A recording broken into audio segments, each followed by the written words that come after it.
You shouldn't apply lotion this way because you apply it this way. Even if you use an expensive 100,001 cream or buy the top-rated product from Olive Young, it won't work. You probably clicked this video wondering, why is my skin like this? You've probably wondered, even with moisturizer, why is my skin tight inside and oily outside? The problem isn't the product you bought. The real problem is your method. Today, I'll perfectly correct the core principles of moisturizing that people with good skin naturally know, but no one has properly taught you, and 3 fatal mistakes you make every day. The first mistake is the trap of the 3-second moisturizing rule. You've all heard of the 3-second moisturizing rule, right? Apply moisturizer within 3 seconds after washing your face. This principle itself is actually quite sound. The key is to keep skin hydrated, locking in moisture before it evaporates. But by obsessing over this speed, you're missing more important things. Well, if you apply the product to a dripping wet face in 3 seconds, it'll be diluted and won't work properly, right? But you probably haven't done what I just said. Most people over-cleanse until their face squeaks, stripping their skin's natural moisture barrier, then follow the 3-second rule. That's like pouring a cup of water into a desert where it's already evaporating.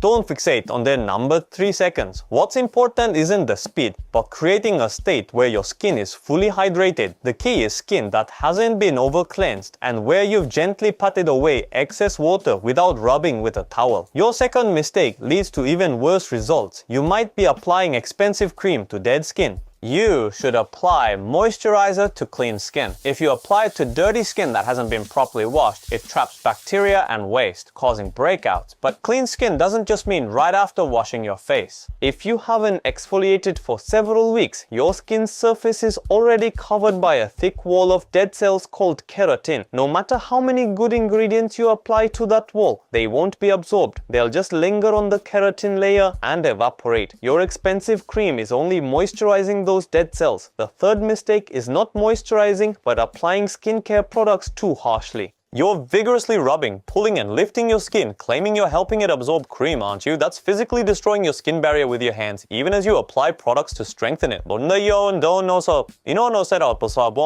Treating your skin so roughly causes micro tears, irritates it, and in the long run, accelerates aging. So what on earth should you do? To correct all these mistakes, you need to know the most basic principles first. The fundamental difference between lotion and cream is their water to oil ratio or moisture balance. Lotion has a high water content and low oil content. It has low viscosity and is a bit thin. Creams have low water content and high oil content. This means they have high viscosity and a dense consistency. For reference, gel types have the most water and ointment types have the most oil. This difference determines when and what to use. Lotions are for these situations, for those with oily or combination skin, and in high humidity seasons like spring and summer. You should apply cream at these specific times. First, for skin that's dry or lacks moisture, and during the dry, cold seasons of autumn and winter, it's best to apply it at that time. For aging skin, as you age, your natural sebum production decreases.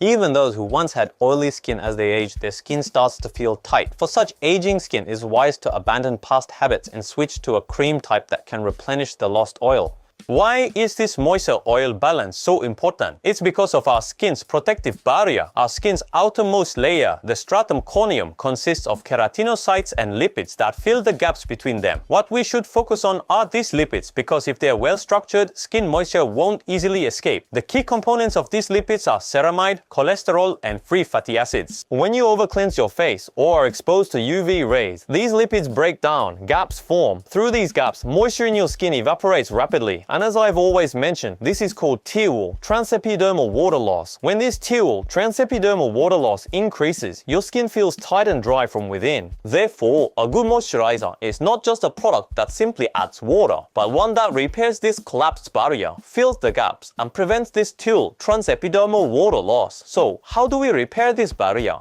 Moisturizers are divided into 3 core components based on their function. The first is humectant, whose role is to attract and hold water. They draw moisture from deep skin layers to the epidermis or from the air to the skin. Key ingredients include glycerin, hyaluronic acid, panthenol, and urea. The second type is emollient. Emollients work by physically filling the tiny spaces between the layers of dead skin cells, making your skin soft and smooth. Some of the most common ingredients you'll find are squalane, shea butter, fatty acids, and ceramides. Now, for the third type, occlusives create a physical barrier on the skin's surface. They essentially act like a lid, preventing moisture from evaporating. Common ingredients include petrolatum, Vaseline, mineral oil, dimethicone, and beeswax. Now, there's something very important here. Many people think that just applying humectant-filled products like HA serum means their moisturizing is done. But there's a critical pitfall here. What if you're in a dry environment with a heater or air conditioner on? Since winter is starting, the chance of being exposed to such conditions is very high, right?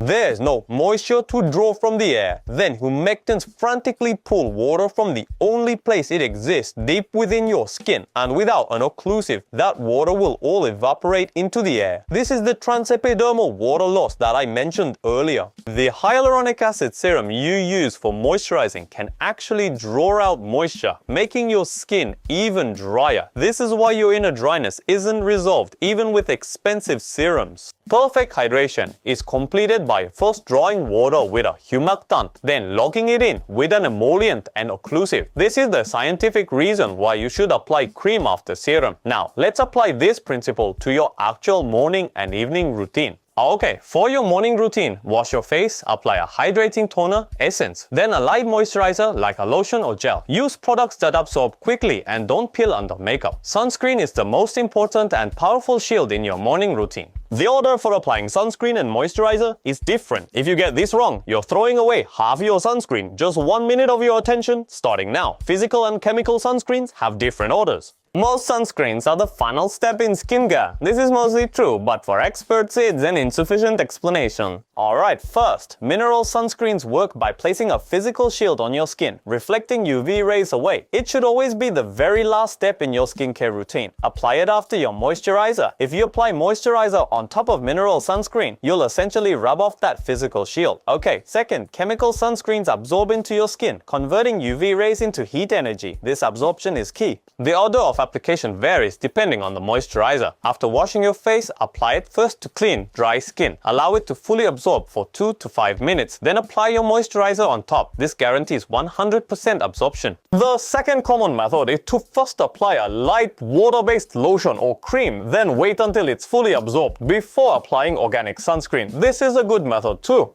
The third worst mistake is applying organic sunscreen after heavy cream or face oil. Oil is an occlusive. It forms a barrier on your skin. If you apply organic sunscreen on top, absorption is completely blocked. You've applied organic sunscreen, but you get no protective effect at all. Okay, now I'll tell you about the evening routine. The evening routine is when you use high-performance ingredients like retinol and rich, thicker creams. So, applying these well is called the sandwich technique, which aims to buffer the irritation from powerful active ingredients like retinol or tretinoin. After cleansing, apply a thin layer of a non-irritating basic moisturizer to dry skin, then wait for about 10 to 15 minutes. Then apply retinol over it, and then wait another 10 to 15 minutes. On top of that, apply one more layer of moisturizer.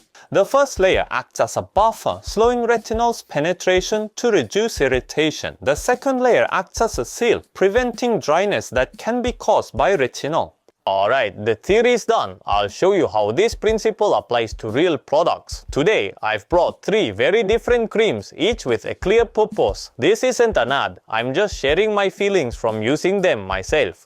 Alright, first the Physiogel Daily Moisture Therapy Facial Cream I recommend in all my videos. This product is best for lipid repair, as I explained in part 2. The key is biomimic technology. It creates a lamella structure very similar to our skin's lipid structure. So the key ingredients in this cream are almost identical to our skin barrier's lipid components. It also contains ceramide, squalane, and shea butter, a source of fatty acids. Simply put, this cream doesn't just mimic your skin barrier, it actually replicates and restores the barrier itself. So I recommend it for those with extremely dry, sensitive skin, or people whose skin barrier has been physically damaged by dermatological procedures, excessive exfoliation, or harsh winter weather. For those who need no other features and only want to focus on essential barrier repair, this is ideal. However, there's always a drawback. It's quite heavy. For oily or combination skin, it can feel overly greasy or not absorb and leave a film. Its simplicity is both its greatest strength and its biggest drawback. It contains no high-performance active ingredients for things like whitening or wrinkle improvement. It performs just one single mission, providing hydration and protection. I've also gathered some reviews from other users, and while many rave about it as a holy grail for extremely dry and sensitive skin, those with oily skin consistently complain that it feels too heavy or too oily.